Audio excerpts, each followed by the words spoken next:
ಕಬ್ಬಿನ ಬೆಂಬಲ ಬೆಲೆಗಾಗಿ ರೈತರಿಂದ ಪ್ರತಿಭಟನೆ. ಕರ್ನಾಟಕ ರಾಜ್ಯ ರೈತ ಸಂಘ ಹಾಗೂ ಹಸಿರು ಸೇನೆ ಕಬ್ಬು ಬೆಳೆಗಾರರ ವಿವಿಧ ಸಂಘಟನೆಗಳಿಂದ ಪ್ರತಿ ಟನ್ ಕಬ್ಬಿಗೆ 3,500 ರೂಪಾಯಿ ಬೆಲೆ ನಿಗದಿ ಮಾಡಬೇಕು ಅಂತ ಒತ್ತಾಯಿಸಿ ಮೂಡಲಗಿ ತಾಲೂಕಿನ ಗುರ್ಲಾಪುರ ಕ್ರಾಸ್ ಬಳಿ ನಿಪ್ಪಾಣಿ ಮುಧೋಳ್ ರಾಜ್ಯ ಹೆದ್ದಾರಿಯ ಮೇಲೆ ಸಾವಿರಾರು ಸಂಖ್ಯೆಯಲ್ಲಿ ರೈತರು ಕುರಿತು ಪ್ರತಿಭಟನೆ ನಡೆಸಿದರು. ಜಿಲ್ಲಾ ಉಸ್ತುವಾರಿ ಅವರು ಬರಲೇಬೇಕು. ದಯವಿಟ್ಟು ಆಂಬ್ಯುಲೆನ್ಸ್ ಅನ್ನ ಬೇರೆ ಕಡೆ ಸಪ್ಲೈ ಮಾಡ್ರಿ. ಅಲ್ಲಿ ಪೊಲೀಸ್ ಇಲಾಖೆಗೆ ಇನ್ನೊಮ್ಮೆ ವಿನಂತಿ ಮಾಡ್ತಾ ಇದ್ದೀವಿ, ದಯವಿಟ್ಟು ಅಲ್ಲಿ ಬರ್ತಕ್ಕಂಥ ಜನರಿಗೆ ತೊಂದರೆ ಮಾಡಬೇಡ್ರಿ. ಬೆಳಗಾವಿ ಜಿಲ್ಲೆಯ ಸೇರಿದಂತೆ ಪಕ್ಕದ ಬಾಗಲಕೋಟ, ವಿಜಯಪುರ ಜಿಲ್ಲೆಯ ಅನೇಕ ರೈತರು ಪ್ರತಿಭಟನೆಯಲ್ಲಿ ಭಾಗವಹಿಸಿ ಸರ್ಕಾರದ ವಿರುದ್ಧ ಸಕ್ಕರೆ ಕಾರ್ಖಾನೆಗಳ ಮಾಲೀಕರ ವಿರುದ್ಧ ಘೋಷಣೆ ಕೂಗಿದ್ರು. ಹಾನಿಯಿಂದ ಇವತ್ತು ಅರ್ಧ ಗಂಟೆಗೆ ಒಬ್ಬ ರೈತ ಆತ್ಮಹತ್ಯೆ ಮಾಡ್ಕೊಂಡ್ರು. ಈ ದೇಶದ ಪ್ರಧಾನಮಂತ್ರಿಗೆ ಚಿಂತಿಲ್ಲ, ಈ ರಾಜ್ಯದ ಮುಖ್ಯಮಂತ್ರಿಗೆ ಚಿಂತಿಲ್ಲ, ಈ 224 ಮಂದಿ ತಾಯಿಗೇರಿಗೆ ಚಿಂತಿರ್ತಕ್ಕಂಥ ಕೆಲಸ ಇವತ್ತು ಯಾರು ಕೂಡ ಚಿಂತೆ ಮಾಡ್ತಾ ಇಲ್ಲ. ಈ ದೇಶದಾಗ ಯಾರು ಸಾಯ್ತಾ ಇಲ್ಲ, ನಾವು ಮಾತ್ರ ರೈತರು ಸಾಯ್ತಾ ಇದೀವಿ. ನಿಮಗೆ ನೆನಪಿರ್ಲಿ, ಯಾಕೆ ನಿಮಗೆ ಹೇಳ್ತಾರೆ ಅಂತಂದ್ರ ಇವತ್ತು ನಾವೆಲ್ಲ ಒಕ್ಕಟ್ಟಾಗ್ತಕ್ಕಂಥ ಸಂದರ್ಭ ಪ್ರಾರಂಭ ಆಗೈತೆ. ನೀವೆಲ್ಲ ಅರ್ಥ ಮಾಡ್ಕೋಬೇಕು. ಇದಕ್ಕೆ ಒಂದೇ ಪರಿಹಾರ, ಯಾವ ಪಕ್ಷಕ್ಕೆ ಓಟ್ ಹಾಕ್ತಿರೋ ನಮಗೆ ಸಂಬಂಧ ಇಲ್ಲ. ಇವತ್ತು ಕಬ್ಬಿನ ಬೆಲೆ ನಿಗದಿ ಆಗ್ಬೇಕು ಅಂದ್ರೆ 1,00,000 ಜನ ಸೇರ್ಲೇಬೇಕು. ಗೊಂಜಾಳಕ್ಕೆ ಮೆಕ್ಕೆಜೋಳ ಇವತ್ತು 2,400 ರೂಪಾಯಿ ಇದ್ದದ್ದು 1,800 ರೂಪಾಯಿ ಮಾಡ್ಯಾರ. ತಾಯಿಗಾರರು ಒಬ್ಬರು ಎಮ್ಮೆಲ್ಯೆ ಮಾತಾಡತಾರ, ಯಾಕಪ್ಪ ಓಟ್ ಹಾಕಿದ್ರು ಅವರಿಗೆ ಅಧಿಕಾರ ಕೊಟ್ಟದು, ಪಗಾರ ಕೊಟ್ಟದು, ಗಾಡಿ ಕೊಟ್ಟದು, ಗನ್ಮ್ಯಾನ್ ಕೊಟ್ಟದು, ಮಣಿ ಕೊಟ್ಟದು. ಒಬ್ಬ ಎಮ್ಮೆಲ್ಯೆ ಮೆಕ್ಕೆಜೋಳಕ್ಕೆ ರೇಟ್ ಕಡಿಮೆ ಆಗೈತೆ ಹೋರಾಟ ಇಲ್ಲ, ಕೇಳುವಂತ ಪರಿಸ್ಥಿತಿ ಇಲ್ಲ. ಎಲ್ಲ ರೀತಿಯಿಂದ ಇವತ್ತ ಕಬ್ಬು ಬೆಳೆಗಾರನ ಕೊಲ್ತಕ್ಕಂತ ಕೆಲಸ ಮಾಡತ್ತಾರು. ಮೆಕ್ಕೆಜೋಳನ, ಭತ್ತ, ರಾಗಿ, ಜೋಳ ಇಡೀ ರಾಜ್ಯವ್ಯಾಪಿ ಕಬ್ಬು ಒಂದು ಬಿಟ್ರೆ ಬೇರೆ ಯಾವುದು ಬೆಳೆ ಉಳಿದಿಲ್ಲ.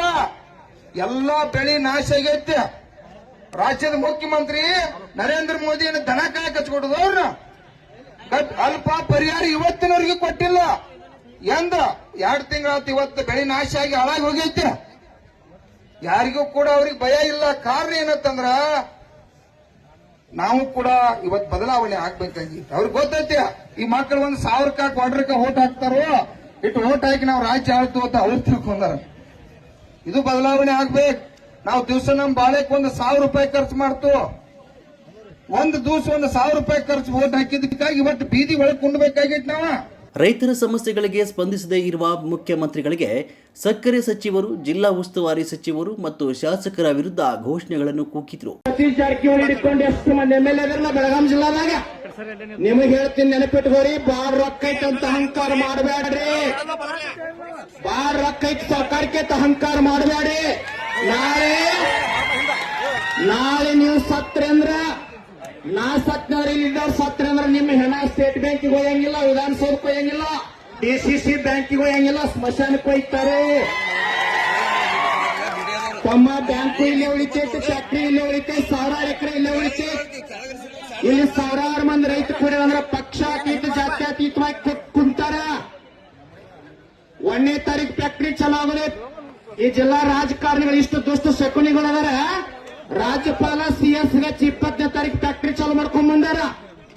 ಆದ್ರೆ ನಮ್ಮ ರಾಜ್ಯಾಧ್ಯಕ್ಷರು, ಈ ರೈತ ಸಂಘ ಕಾರ್ಯಕರ್ತರು, ಕಬ್ಬು ಬೆಳೆಗಾರ ತಾಕತ್ ಹೆಂಗೈತಂದ್ರ ಈ ಮಕ್ಕಳ ತಾಕತ್ ಅಂದ್ರು ಏನತರ ಫ್ಯಾಕ್ಟ್ರಿ ಚಾಲೂ ಆಗಿಲ್ಲ. ರೈತ ಸಂಘ ತಾಕತ್ತಿದ ಯಾವ ಸರ್ಕಾರ ರೈತನ ಮುಂದೆ ಏನೂ ಅಲ್ಲ. ಸರ್ಕಾರವು ಸಕ್ಕರೆ ಕಾರ್ಖಾನೆ ಮಾಲೀಕರ ಗುಲಾಮರಂತೆ ವರ್ತಿಸುತ್ತಿವೆ ಹೊರತು ರೈತರ ಹಿತ ಕಾಯ್ತಾ ಇಲ್ಲ ಅಂತ ಆಕ್ರೋಶಭರಿತ ಮಾತುಗಳಿಂದ ವ್ಯಕ್ತಪಡಿಸಿದರು. ಜನಪ್ರತಿನಿಧಿಗಳು ಸ್ವಂತ ಕಾರ್ಖಾನೆಗಳನ್ನು ಹೊಂದಿದ್ದು ಕಬ್ಬು ಬೆಳೆಗಾರರ ಕಷ್ಟ ಅವರಿಗೆ ಗೊತ್ತಾಗ್ತಾ ಇಲ್ಲ ಅಂತ ರಾಜ್ಯಾಧ್ಯಕ್ಷ ಚೂನಪ್ಪ ಪೂಜಾರಿ ಮಾತನಾಡಿದರು. RSS ಬ್ಯಾನ್ ಮಾಡ್ರಿ ಅಂತ ಪತ್ರ ಬರೆದ್ರೆ ಮುಖ್ಯಮಂತ್ರಿಗಳು ತಕ್ಷಣ ನಿರ್ಧಾರ ತೆಗೆದುಕೊಳ್ತಾರೆ. ಆದರೆ ರೈತರಿಗೆ ಕಬ್ಬಿಗೆ ಬೆಲೆ ನಿಗದಿ ಮಾಡಬೇಕು ಅಂತ ರೈತರು ಬೀದಿಗೆ ಬಂದರೂ ಸರ್ಕಾರ ಸ್ಪಂದಿಸ್ತಾ ಇಲ್ಲ ಅಂತ ಬಸವಪ್ರಭು ಸ್ವಾಮೀಜಿ ಮಾತನಾಡಿದರು. ಮೊದಲನೇದಾಗಿ 12ನೇ ಶತಮಾನದ ಬಸವಾದಿ ಪ್ರಮುಖರನ್ನು ಸ್ಮರಣೆ ಮಾಡಿಕೊಂಡು ಈ ಬೆಳಗಾವಿ ಜಿಲ್ಲೆಯ ಹೋರಾಟಗಾರರಾಗಿರ್ತಕ್ಕಂಥ ತಾಯಿ ಚೆನ್ನಮ್ಮ, ರಾಯಣ್ಣ, ಬೆಳವಡಿ ಮಲ್ಲಮ್ಮ, ಉಳಿದ ಎಲ್ಲ ಹೋರಾಟಗಾರರನ್ನು ಸ್ಮರಣೆ ಮಾಡಿಕೊಂಡು ನಮ್ಮ ರೈತರ ಕಬ್ಬಿನ ಬೆಲೆಗೆ ಕನಿಷ್ಠ 3,500 ರೂಪಾಯಿಗಳನ್ನು ಕೊಡಲೇಬೇಕು ಅಂತೇಳಿ ಇಡೀ ರೈತ ಕುಲ ಇವತ್ತು ಕಳೆದ 48 ಗಂಟೆಗಳ ಕಾಲ ನಿರಂತರವಾಗಿರ್ತಕ್ಕಂಥ ಅಹೋರಾತ್ರಿ ಧರಣಿಯನ್ನು ಮಾಡೋದ್ರ ಮೂಲಕವಾಗಿ ನಮ್ಮ ಸರ್ಕಾರಗಳನ್ನು ಕಿವಿಹಿಡುವಂಥ ಕೆಲಸವನ್ನು ಮಾಡಿದ ಹಿನ್ನೆಲೆ ಒಳಗೆ ಇಂದಿನ ಪ್ರತಿಭಟನಾ ಈ ಸತ್ಯಾಗ್ರಹಕ್ಕೆ ಬಂದು ನಾವು ಸಹ ನಿಮ್ಮ ಜೊತೆಗೆ ಇರ್ತೀವಿ ಅನ್ನುವಂಥ ಮಾತನ್ನು ಈ ಸಂದರ್ಭದಲ್ಲಿ ಇದಕ್ಕೆ ಇಷ್ಟಪಡ್ತಾ ಬಂಧುಗಳೇ, ಬಹುತೇಕ ನಮ್ಮ ರೈತರ ಕೂಗು ಇದುವರೆಗೂ ಸರ್ಕಾರಗಳ ಕಿವಿ ಮುಟ್ಟಿಲ್ಲ.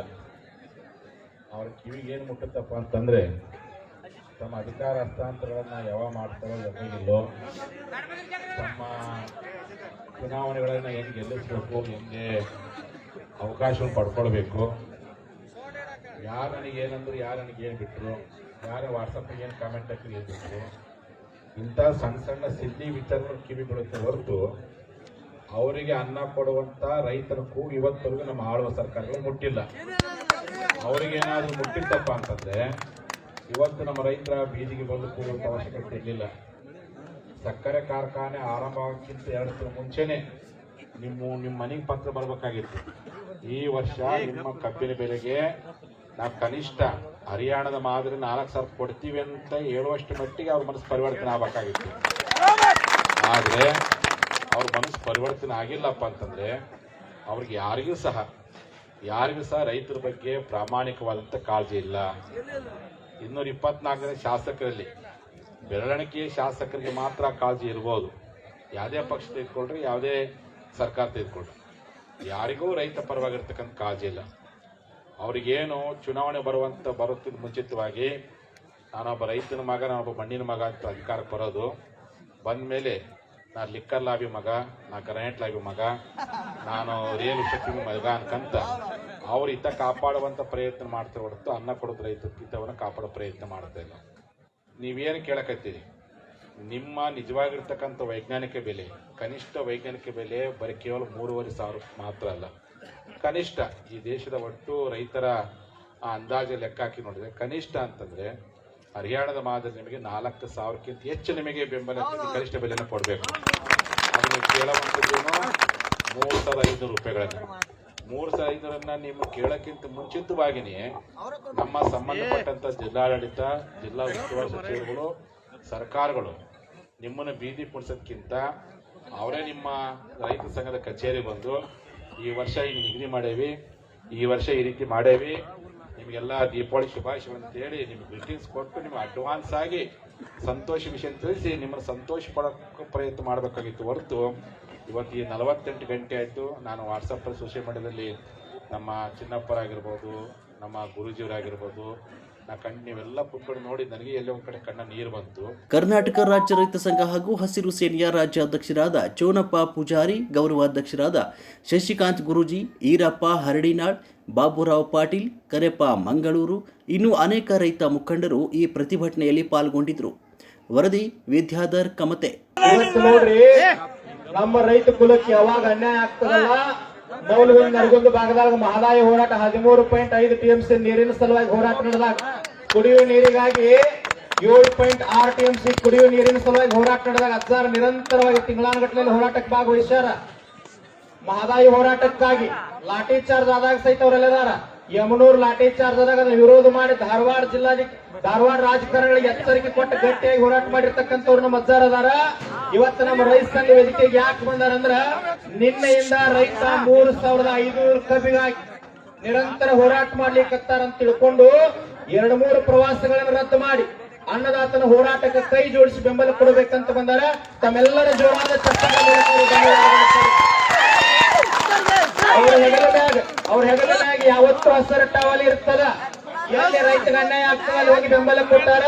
ಕಿತ್ತೂರು ಚೆನ್ನಮ್ಮ, ಸಂಗೊಳ್ಳಿ ರಾಯಣ್ಣನ ಚಿಂತನೆಗಳನ್ನು ಮೈಗೂಡಿಸಿಕೊಂಡು ರಾಜ್ಯದ ಮೂಲೆ ಮೂಲೆ ಅಡ್ಡಾಡ್ತಕ್ಕಂಥ ನಮ್ಮ ಪರಂಪೂಜರಾಗಿರ್ತಕ್ಕಂಥ ಪಂಚಮಸಾಲಿ ಪೀಠದ ಪ್ರಥಮ ಜಗದ್ಗುರುಗಳು ಬಸವಜಯ ಮೃತ್ಯುಂಜಯ ಮಹಾಸ್ವಾಮಿಗಳನ್ನ ತಮ್ಮೆಲ್ಲರ ಪರವಾಗಿ ಮತ್ತೊಮ್ಮೆ ಸ್ವಾಗತ ಮಾಡಿಕೊಳ್ಳುತ್ತಾರೆ. ಈ ಹೋರಾಟವನ್ನು ಉದ್ದೇಶಿಸಿ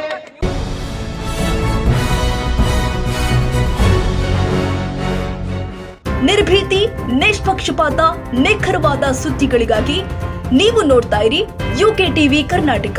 ಇದು ನಿಮ್ಮ ಧ್ವನಿ. ಇನ್ನು ಹೆಚ್ಚಿನ ಸುದ್ದಿಗಳಿಗಾಗಿ ನಮ್ಮ ಚಾನೆಲ್ ಅನ್ನ ಲೈಕ್ ಮಾಡಿ, ಸಬ್ಸ್ಕ್ರೈಬ್ ಮಾಡಿ, ಪಕ್ಕದಲ್ಲಿ ಇರುವ ಬೆಲ್ ಐಕಾನ್ ಪ್ರೆಸ್ ಮಾಡಿ. ಧನ್ಯವಾದಗಳು.